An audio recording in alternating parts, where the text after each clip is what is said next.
இவங்கெல்லாம் தன்னை இழந்தவர்கள், இல்ல தன் கட்சிக்காக கட்டுப்பட்டவர்கள் அப்படின்றவங்க வந்துட்டு வச்சுக்கிட்டு நீங்க ஜெயிக்கலாம் முடியாது. அது ஒரு ம், 5% ஓட்டு, ம், 10% ஓட்டு. ம், ஆனா அதுக்கு பின்னாடி இருக்கிறத அதான் உங்களுக்கான 40% ஓட்டு. ம். அப்ப அந்த இடத்துல வந்துட்டு அவங்க ஷேக் பண்ண பார்ப்பாங்க. அங்க ஓகே. ரெஸ்பாண்ட் வருதா அப்படின்ட்டு. நல்லா கேட்டாரு அப்படின்னு. அங்கேருந்து ஒரு கைது அதுதான் பார்ப்பாங்க. ஸோ இந்த இது வந்துட்டு இவருக்கு டீச் பண்ணப்படல. ம். நேரா வராரு, அப்படியே பேருந்துல வராரு. ஜனங்கள்லாம் அப்படியே ஒரு கூடவே ஓடி வராங்களே, அத அவங்க விரும்புறாங்க. ஓகே. ஸோ அப்ப பாரு அவருக்காக தான் இருக்கிறாங்க. உடறாங்க, இடிக்கிறாங்க, சாவுறாங்க. ஆனா அவரு குற்றம் சொல்றது இல்ல. ஆ. அப்படின்றதெல்லாம் பண்ணிட்டு, இப்போ அவங்களுடைய முதல் விக்கிரவாண்டி மாநாட்ட பொறுத்தவரைக்கும், நான் பல ஊடகங்கள்ல பேசியிருக்கிறேன். 8000 காவல்துறையை வைத்து அந்த மாநாடு வெற்றிகரமாக நடத்தப்பட்டது. ம். இந்த தமிழ்நாட்டு மக்கள் முதல்ல தெரிஞ்சுக்கணும். எல்லாருமே தெரிஞ்சுக்கணும். விஜய் ரசிகர்கள் முதன்மையா தெரிஞ்சுக்கணும். 8000 காவல்துறை இருந்ததுனா அன்னைக்கு பார்த்தீங்கன்னா, நெருக்கி, நெருக்கி, நெருக்கி வரும்போது, மத்தியானத்துக்குள்ளேயே தாவேகா முன்னாடி நிர்வாகிகள் பலரும் முன்னாடி உட்கார்ந்துட்டு இருந்தவங்க வெளியேறிட்டாங்க பயந்து.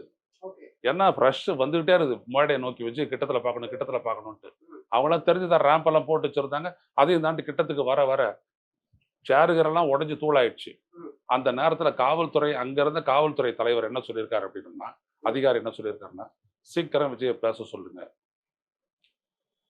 இந்த இந்த இது வந்துட்டு இங்க எதுவும் நிகழலாம். ஓகே. நாங்க பொறுப்பாக முடியாது. ஆ. நீங்க விஜய பேச சொல்லி முடிக்க சொல்லுங்க. முடிச்சு நான் வந்துட்டு அடுத்த ஒரு 4, 5 மணி நேரத்துக்குள்ள இவ்வளோ கிரவுடையும் நான் வெளியேத்தி ஆவணும். நீங்க நான் சொல்ற அட்வைஸ கேட்கல அப்படின்னம்னா, விஜய கூட மறுபடியும் நான் கேரவான்ல எடுத்துட்டு போயிட்டு உட்கார வைக்கிறத கேரண்டி பண்ண முடியாது" அப்படின்ட்டாரு. ம், இதே முதன்மை ஆலோசகர் என்கிட்ட சொல்றாரு. ஏன்னா நான் தான் அப்போ ம், தீர்மானங்கள் எல்லாம் திருத்தி குடுத்தவன். சில தீர்மானங்களை எழுதியும் குடுத்தவன். ம். அது நிறைவேற்றப்படல. விஜய் 6:40க்கெல்லாம் பேசி முடிச்சுட்டாரு. ஓகே. சொன்னபடியே கட கட கட கடன்னு பேசினாரு விஜய். ம். எல்லாம் பேசி கீசி முடிச்சுட்டாரு. மாநாடு முடிஞ்சுச்சு. பட் அந்த கிரவுட வெளியேத்துறதுக்கு காத்தால 5 மணி வரைக்கும் ஆச்சு. இதெல்லாம் நம்ம தெரிஞ்ச விடயம். கண்டிப்பா. அப்போ அன்னைக்கு காவல்துறைக்கு வந்துட்டு ஏன் நன்றி தெரிவிக்கலன்னு நான் கேட்கிறேன் அவர்கிட்ட. ஆ. அந்த காவல்துறை அந்த அதிகாரி சொல்லியிருக்காரு, "வேணாம். எனக்கு அது வேணாம். நாங்க அதுக்கு வரல. ஓகே. அத உட்டுருங்க.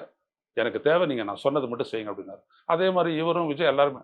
அப்புறம் வெளியில வந்துட்டு பார்த்தீங்கன்னா, கூட்டத்துக்கு கூட்டம் காவல்துறை எங்களை ஒடுக்குது, காவல்துறை எங்களை அடக்குது அப்படின்னு ஒரு இடத்துலயும் நீங்க பார்த்தீங்க அப்படின்னா, காவல்துறையினோட ஒத்துழைப்பு இல்லாமல் மரக்கடை கூட்டமே நடந்திருக்காது. காவல்துறை பேசாத வேடிக்கை பார்த்துது.